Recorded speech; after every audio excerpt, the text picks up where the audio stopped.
It's the week of Halloween, and myself, Mr Bone Jangles, if you would, is here to show you how to make some Halloween cocktails, starting with this one. Here's how you make the Halloween Margarita. Grab yourself a cocktail shaker, 50 millilitres of tequila, 20 millilitres of blue curacao,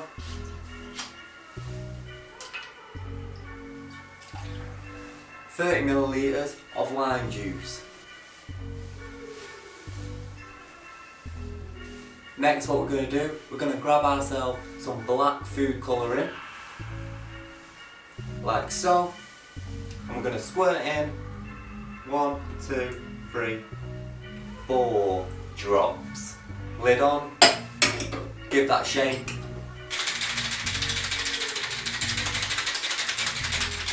Grab yourself a chilled Nick and Nora. Then we're just going to strain that out.